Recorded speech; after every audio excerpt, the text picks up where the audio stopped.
muri nje kuko ndavugishwa ndabwirwa nanjye nkavuga ibyo mvuze bigasohora nzanye ubutumwa rero buri mu banuzi bukomeye natambukije ariko abanyarwanda benshi bamaze kwibagirwa kuko nkuko nababwiye muri bagirwa aho maze imisi ndi gusengera ahantu nandi mu mwiherero ahantu nkunda kujya kwiherera mbahurira n'Imana kandi Imana ushatse kuvugana nayo ubundi ujya ahantu nyine ho mwiherero muri ibyo yaravuze ngo muze mwenyine twihererane munsanga ahantu hatari abandi ahantu hatari abantu ahantu hatari urusaku ahantu hatuje aho niho ngenda nkaryama nkerana n'Imana iki gihe rero maze ndi gusenga Imana yarambwiye ngo ngwino ubabwire ubibutse bike nzanye mu byo navuze uko bariraye babeze nk'abasinzire bari mu bitotsi bari mu magambo bari gusubira inyuma bari kugwa mbese impanda ivuze n'abayumva bakeya cyane ariko mubyuke muve mu bitotsi niryo jambo rya mbere Imana yambwiye kubabwira muve mu bitotsi kuko mu bitotsi Satani agiye gutsindamo beje muve mu gusubira inyuma Satani agiye gutsindayo beje Imana irashaka ububyutse kubera ko hari ibintu yanyujije mu kanwa k'abahanuzi reka mvuge ngo beje mvuze ngo ninjye nyine naba mbeshye kuko Imana ifite abakozi bayo benshi bahanura ibyayo kandi bigasohora. Haleluya haleluya. Abantu bahanura iby'Imana rero bigasohora abo Imana irabashaka. Abantu rero niba mu bitotsi bakanguke kugira ngo ububyutse bugiye kubaho nkuko maze n'igihe ndi kubihanura ububyutse busange duhagaze neza bukore kuri muri muntu wese. Hari ibintu Imana yavuze hano mu Rwanda bikomeye kandi ngira ngo mvugeho icyambere mwibuke ndabibutsa nyuma ya jenoside ibyo nahanuye kuko ibyo nahanuye mbere ya jenoside byari bimaze gusohora mwese mwarabibonye ibyo nahanuye nyuma ya jenoside bikomeye kandi Imana yavuze ko ibyo bintu bigomba kwitonderwa kandi abanyarwanda bakaba basinziriye kuko bamwe baranabyibagiwe abandi baragenda mu Kinyarwanda icyo bita guca amazi rero ni ngo kubyumva bakabipinga no gupinga bagapinga ariko reka nkubwire uzapinge iby'abantu ariko ntugapinge iby'Imana. Iby'Imana ni iby'Imana iby'abantu ni iby'abantu. Ijambo Imana yambwiye nyuma ya jenoside yari yashyizeho umurongo w'ibintu bibiri. Icyambere kubwira abanyarwanda ko bagomba kwihana kwiyeza kubera ko igihugu cyacu cyabayemo amahano akomeye abanyarwanda Imana ibashishikariza kwiyeza rero muribuka n'ubutumwa natambukije bubwira abanyarwanda ibyaha by'amaraso kw'ibiganza byuzuye amaraso by'abanyarwanda kandi ko bagomba kwirambura bikezwa ntabwo mbusubiramo cyane narabitambukije ibyaha by'amaraso abantu banga abandi Bibiliya iravuga ngo wanga mwene se n'umwicanyi kandi Imana ikurira mu mitima y'abanyarwanda ikabonamo kwangana cyane kudakundana. Imana ishyiraho umurongo wo kwihana kwiyeza no kubabarira. Imana iri kubireba abiyeza abihana ntabwo iri kubabona. Imana ikambwira ko n'abagerageza kubikora benshi babikora mu buryo bwa teyatere mu buryo bw'ikinamico. Imana ikambwira ngo ntabwo ishaka ikinamico turisezerere kugira ngo ububyutse bugiye kwinjira mu iki gihugu tuboneke mu bene data. Hari ububyutse bukomeye cyane kambabwira ijambo ryiza rikomeye nuko ubu bubyutse buzagenda bugere ku mpanda ya Kristo. Haleluya. Hahirwa uzaba uriho hahirwa uzaba bahagazemo. Ese ububyutse buzaba ryari mwibuke mbabwira ijambo uhanuzi nahanuye mbona amaboko ya marayika arambuye hejuru kandi Imana yavuga ngo ayo maboko ya marayika ngo ni ukugira ngo abanyarwanda bihane nibihana baba amahoro. Burya amahoro ari mu gihugu cyihana ariko abanyabyaha bazana umuvumo. Rero icyo babaza Imana nuko ibyaha birushaho kujya hejuru cyane, aho kugira ngo haboneke amahoro, ahubwo hakaba hagenda haboneka ibibi. Ibyo bibi rero nibyo Uwiteka adashaka. Ndasabira abanyarwanda kandi abasaba aho bari gukanguka, tukava mu bitotsi aho dusinziririye, tukava mu byaha dusinziririyemo, tukavana Satani ye gutwicira. Mwongere mwibuke ko Imana yavuze ngo amaboko ngo abanyarwanda bitagera ku by'Imana ishaka ngo azamanuka. Kumanuka kwayo maboko ngo hapfa abantu benshi. Iyo ni ubuhanuzi twahanuye, ndetse Imana ivuga n'umubare 2/3 hasigare 1/3. Kibabaje mu mwiherero mvuyemo, Imana arambwiye ngo iri kubona ibintu bibi mu mitima myinshi y'abantu, kurya amaboko ashobora kumanuka ahubwo batabizi akabagwa hejuru, nuko iby'Imana yavuze byose bikajya byasohora. Nongere mwibitse ko Imana yavuze ngo ibyo ngibyo azaba ari Uwiteka wamanutse, si umwana w'umuntu. Mu buryo Imana yambwiye ngo nta muntu uzarwana. Mbwira abazi kurwana, mbwira abafite intwaro, Uwiteka amanutse ntibamurwanya. Barwanya umuntu bamutsinda, ariko Uwiteka amanutse ntibashobora kumutsinda. Imana yarambwiye ngo igihugu cy'u Rwanda irashaka ko kimera nka Niniwe, habwiwe ko hasigaye iminsi 40 igihugu kikarimbuka, ariko ab'Niniwe wera ku mwami kugeza hasi bose bubarara hasi, bose bambara ibigunira. Imana ibirebye irigarura, ibyo yari yavuze ntibyasohora. Uko niko Imana ishaka ku Rwanda rumera. Ndabwira rero abanyarwanda bose, ndabwira ab'Imana yahaye intwaro, ubwo n'abayobozi, ko dukwiye gucira Imana bugufi kamera nka Niniwe, kuko Imana irerekana ibintu bikomeye kandi mudashobora kubonaho byanaturuka. Kera nampanura barambaza ngo bizaturuka hehe, nkababwira ko nahazi. N'ubu rero ntumbaze ngo byaturuka hehe, kuko simpazi, ariko icyo Imana ivuga nuko abanyarwanda bava mu bitotsi bagakanguka, kuko ubu bibyutse bwenda kubaho buzabaho nyuma ibikomeye. Ibikomeye rero hari abantu babyishimira, nkanjye umuhanuzi warabishuriwe neza, ndabaseka kuko narahanuraga kera bakampinga ndi kuvuga ibizaba bibaye, nanjye bingiraho ingaruka. N'umuntu rero utabyumva cyangwa wishimira ibyenda kuba, byamugiraho ingaruka zikomeye cyane. Inama natanga ni ugusenga. Imana natanga nuko abantu basenga bakava mu bitotsi. Abantu barabaza ngo dusenge dute, barasengera. Mubanze mumenye ko Satani ubu ngubu yabanje kuvuna intwaro. Intwaro yitwa amasengesho yamaze kuvunika, Satani arayivuna. Aho kugira ngo abantu basenge, namwe murayibona uko abanyarwanda duhagaze. Nawe murabibona uko itorero ry'Imana rihagaze muri ibi bihe. Namwe murabibona uko abakristo bahagaze muri ibi bihe. Bakabaza batese turasengera he? Ariko mbanze mbwira abakristo ko urusengero nyarusengero n'umutima wawe. Banza wumve ko ukijijwe, banza wizunguze wumve ko umwuka w'Imana ari muri wowe, banza urebe uburyo usabanye n'Imana. Ntabwo baza ngo urasengera hehe, kuko Satani yaranyeganyeje. Abantu baravuga ati insengero zirinjiramo abantu bakeya, ndetse ahubwo dushima Imana ko ubu ngubu twongeye kuba benshi cyane. Ubundi mwibuke ko hari n'igihe zakinzwe igihe kinini cyane. None muri aka gahenge Imana itanze, ntabwo twakanguka ngo tuve mu bitotsi dusenga Imana, twegera Imana. Ibi byago byenda gutera, ibi byago byatugwa hejuru, ibi byago byadutungura, ariko ndongera mbasabe nk'umuhanuzi. Igihugu gifite abahanuzi ntabwo abantu bapfa. Igihugu gifite abahanuzi ntacyo abantu baba. Kera abahanuzi babitaga babamenya.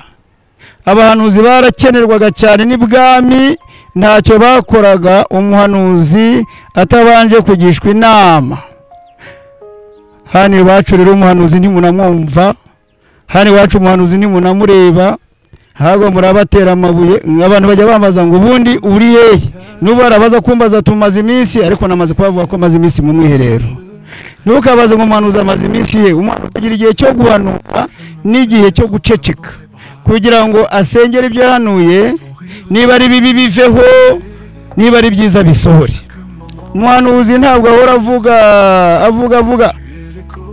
hari aho umuntu ajya ugasanga abana barirwa bahanura ntabwo Imana ari ivuzi ivuga buri mwanya nayo igira igihe ivuga n'igihe iceceka ibyayo yahanuye bikabanza bigasohora byamara gusohora abantu bakamenya ngo Imana yaravuze bakamenya ngo Imana inyuze mu gihugu ariko ndashaka ngo Imana itambuke mu gihugu cyacu izanye ibyiza kuko ibi bibi nanjye ubwanjye bintera ubwoba ngasenga Imana ngavuga ngo Mana wabihagarika umfashije twasenga Imana tuyibwira ngo bihagarare kandi twasenga Imana tuyibwira ngo turi guhinduka icyo nicyo gishobora kubihagarika Imana ikambwira ngo ikindi kirakaje cyane nakarengane n'Uwiteka wenyine urataka urarengana ninde uzakurenganura nta wundi ushobora kukurenganura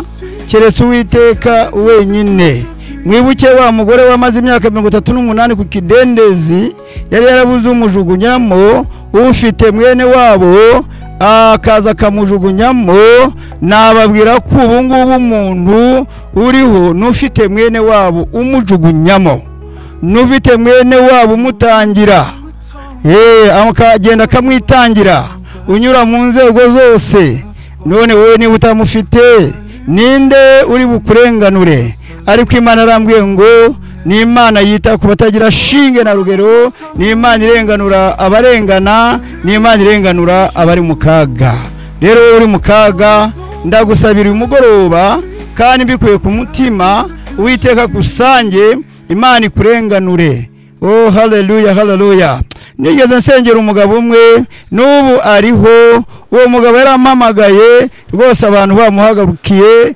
bagiye kumufungisha bamurenganya ku buryo nange nagezeyo abimbwiye mbanza gusenga Imana ndayibaza Mana ararengana Imana irambwira ngo ararengana yari yamaze gutegura ibyangombwa byose na passport agiye guhunga igihugu kubera abantu bamuhagurukiye ndamusengera Imana bari bamuhamagaje kandi ntabwo yari kugaruka bari kumufunga pe kuko umugabo bari bamuhimbiye ko yishe atarishe muri jenoside ariko ambwira ijambo ryiza tinge ndi umukristo ndasenga n'inkoko sinzi kuyica yambwira ijambo ngo yafashe inkoko ayikandagiraho ngo agiye kuyikata umutwe ngira mureba ngo abone mwibajijeho arayirekura umugabo utazi kwica inkoko yakwica umuntu ariko mbaza Imana uyu mugabo ararengana irambwira ngo ararengana ndamuhanurira ntuhunge kuko Uwiteka avuze ngo abaguhagurukiye bose Imana irabashyiraho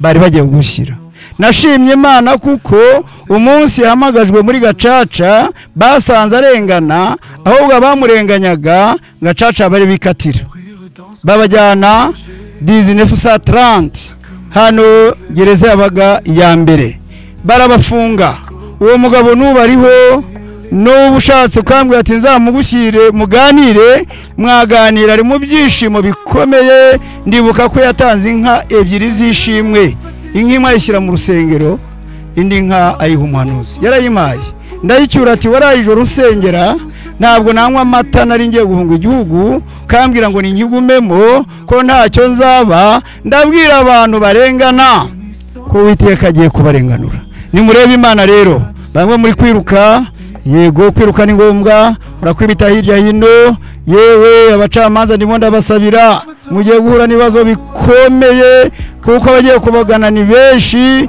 imanza zizabananira abavunyi ndabasengera ariko nagira kuri nyakubahwa perezida wa repubulika ho nkaburayo nsenga kuko niwe bose bahamagara nk'umubyeyi w'igihugu none izi manza se murazishobora ariko umwuka w'Imana bagenderere mu bushishozi mwahawe murenganure abarenganya kuko n'abarenganya bari mu nzego Imana yavuze ko imanutse kubakuraho bazavaho kandi nabi hari abantu benshi Imana igiye gukuraho kandi bazavaho bapfa kubera barenganije abandi. Ntabwo Imana izihangana, niko yambwiye, kuko iki gihugu Imana yavuze amahoro azabaho. Ayo mahoro Imana yashaka kwaza rero. Mbese tuzayabanamo? Niba tuzayabanamo urahirwa.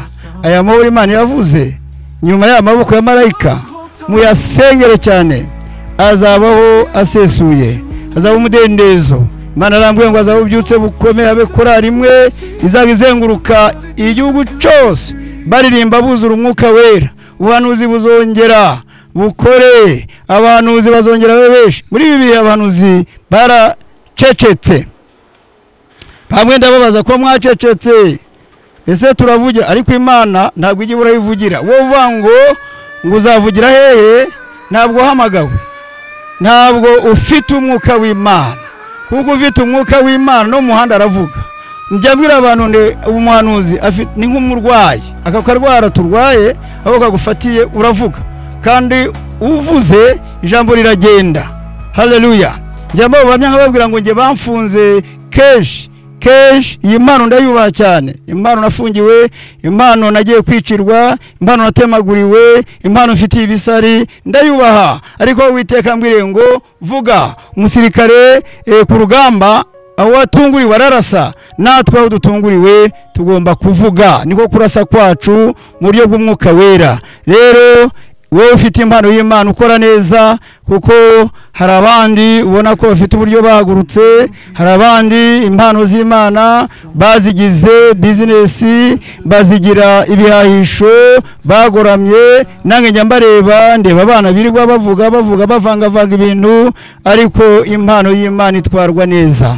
Impano y'Imana ikoreshwa mu murongo mwiza. Impano y'Imana iyoborwa n'umwuka wera. Impano y'Imana iyoborwa n'Imana ubwayo. Kandi impano y'Imana ntawe ijya, kuko ni kado wahawe n'Imana. Yitware neza. Rero igihugu cy'u Rwanda, abari hanze bankurikiye muri uyu mugoroba, Imana yambwiye ko mbibutse ibyo ngibyo kugira ngo twongere duhagarare neza. Imana isukubyutse. Habakurikiye yarabwiye ngo yandike ibyerekanya bigaragaze ku mbaho, kugira ngo ubisomye abyitondere. Ngo kuko ibyerekanye, mpagarare ku iryo jambo, ibyerekanye bifite igihe cyabyo. Imana ibyo ivuze biba bifite igihe cyabyo. Ntimukabaze ngo mbese bizaba ryari, cyangwa muvuga ngo byaratinze. Ahantu abanyarwanda muguye muravuga ngo byaratinze, ngo mbese ko bitaza. Ariko si byo uvuga ko bitaza ni byiza cyangwa ni bibi? Gisubizo ukihe? Wagombye ahubwo gusenga Imana ubaza ngo Mana duhagarare gute? Kabaza Imana ngo mbese mpagarare gute? Imana ikaguha umurongo wo guhagararamo kandi mwiza. Uwo murongo uhagazemo rero mwiza, Imana unezererwa kazakurinda. Reka nkubaze, Imana muri iyi minsi iri gutambutsa ijambo rivuga ngo nje gushyira amahema hejuru y'inzu z'abantu banyu. None si iryo hema rije gukora iki? Ihema ni gukingira imvura, kandi mwibuke ko imvura ari ibyago. Aho gushaka iryo hema, aho kugira ngo upfukame ubwire Imana ati nanjye ndwikira, aho kugira ngo ubwire Imana ati Mana undinde kunyagirwa, aho kugira ngo usengere igihugu, usengere abanyarwanda, ahubwo nawe ubwawe ntabwo uzi ibyo urimo. Abanyarwanda turimo turahuzagurika hirya hino, bamwe babuze aho basengera baruzuye mu mashamba, abandi babuze aho basengera baruzuye mu mataba hirya no hino. Ariko aho ngaho siho hari igisubizo. Igisubizo kiri ku Mana, igisubizo kiri ku Uwiteka. Kuko nusenga, aho uzasengera hose ufite umutima utaguca urubanza, uzabona igisubizo cyawe. Rero Imana idufashe muri uyu mugoroba kwakira amagambo ari mu buhanuzi twavuze. Icyo Imana imbwira rero igiye gukora muri iki gihe ni ukugira ngo, ni ukubwira abanyarwanda tukabyuka, kuko abamaze kugwa ni benshi. Turimo turi kubara baguye. Nawe ubabara ntuhagaze, urababara nawe utahagaze. Urimo urabara uravuga ibiri gukorwa bibi, ariko ntuvuge n'ibyiza. Kuki tuvuge ibibi ntituvuge n'ibyiza? Aba pastor benshi barahuzaguritse, ntibahagaze neza, ariko ntihabuze bake bahagaze neza. Kandi umuntu umwe gusa abasha guhindura agasozi kose. Umuntu umwe gusa abasha gutuma umudugudu urara neza, umurenge ukarara neza, igihugu kikarara neza. Rero nimuze dusenga Imana, twegerane, murebe abantu b'Imana barahari. Abo bwoko ntabwo bazashira kugeza Kristo agarutse, n'abantu b'Imana ntibazashira kugeza Kristo agarutse. Nababwiye abapasitoro bahetse nabi n'abahetse neza, mwegera abapasitoro bahetse neza, barahari bahetse neza. Nababwiye ko ari wabahetse macuri, kandi abo bacuritse abantu baruzuye hano mu gihugu cyacu, ariko bo nta gihe bafite, kuko marayika ubahagarika yaje, nta mwanya bafite, ariko abahagaze neza. Imana ikomeze ibarinde, mukomeze murere neza. Aye holaye be aya Mungu ni wahaja. Imana irakomeye, mwizeye, nimuhagarare neza, mubihagararemo neza. Imana itanga amahoro, Imana itanga umugisha. Sengere igihugu cyacu, kuko iki gihugu cyakoremo ibintu bikomeye, ari cyatuma umuntu yacyanga. Nanjye hari igihe nigeze ncyanga numva ntanakibamo kubera ibyambayeho, ariko Imana irambwira ngo kunda igihugu cyawe kandi ugisengere, ntukagisebye, ntukagivuge nabi. Buriya gusebya igihugu ni nko gutuka nyoko, ni nko gutuka so. Gusebya igihugu ni nko gukata ibere ryakongeje, igihugu cyakongeje, igihugu urimo. Mbabwire ngo twese twapfa tugashira, 2/3 byapfa, hapfa n'ibirenze ibyo, abantu banashira, ariko igihugu kizakomeza ari igihugu. U Rwanda ruzakomeza ari u Rwanda. Niyo mpamvu tugomba gusenga, tugasengera igihugu. Ibizaba byo nta muntu wabihagarika, icyabihagarika ni wowe nanjye. Twihanye tukegera Imana, tugasenga Imana, byahagarara. Ni newe bihanye byarahagaze, kuki mu Rwanda se bitahagarara? Abantu bajya bambaza bati ko hanuye jenoside ikaba, ibi bindi hanuye kuki byo bitasora? Hanuye jenoside iraba kuko abantu ntibigeze babyumva. Ngira ngo naho nanyuraga barabyibuka, barapingaga, nabo banderaga amabuye no kungubita no mu nsengero, ibintu ari bibi. Ariko nyuma bisohoye, abantu bamenya ngo umuhanuzi ari mu gihugu. N'uyu munsi rero ndacyari mu gihugu, nibi nahanuye, twitonze tugasenga, tukihana, byahagarara, kandi tutihanye byasohora, kandi bisohoye twagira kaga. Yesu adufashe kwihana no kugarukira Imana, kwezwa no gutungana neza, guca karengane no kubana neza mu mahoro, umuntu wese mu ruhande rw'akabana na mugenzi we amahoro. Imana ibidufashemo bene data bumvise aya magambo, kandi Imana ibahe umugisha bumvise aya magambo. Imana ihe umugisha abayobora iki gihugu, nabo bajya bampamagara barabikurikira, bagira umwanya wo kubikurikira. Hari nabaza kumbaza nkababwira, kuko ngewe ndatuye ndi mu gihugu. Ushatse ndaguha nimero yanjye, ujye umpamagara, nzajya ngusubiza. Nubwo benshi mu mpamagara ntimumfatishe kubera imirimo myinshi n'igihe n'ibemba mfite, kandi n'abantu benshi mu Rwanda no hanze, ariko ntibikwiye ko bamwe mbitaba, kandi iyo tubitabye turabasubiza, kandi twagusengera aho uri hano mu Rwanda nawe uri hanze, Imana igakora ibitangaza. Narangiza ntanga nimero ni 0785 wongereho 5 shiraho 2 8 20. Umpamagaye ndakwitaba. Ushatse kuza kundeba ngira address urambona, cyo gihe urampamagara nkakwibwira, ngakubwira aho mba. Ushatse kuza urambona. Hari igihe nababwiye ngo ko abantu bagenda bakazinduka bajya gushaka bapfumu, kuki mutazinduka mushaka umuhanuzi? Ushaka umuhanuzi ntabwo ari bibi, cyangombwa nuko aho umuhanuzi ari abakora mu mpano Imana yamuhaye, kandi akavuga ibintu bigasohora. Hari umwana wigeze ansanga arambwira ati mpanurira, nabuze inkwano. Ndabyibuka rwose, nari mu mavuta menshi, nari hano ku Muhima.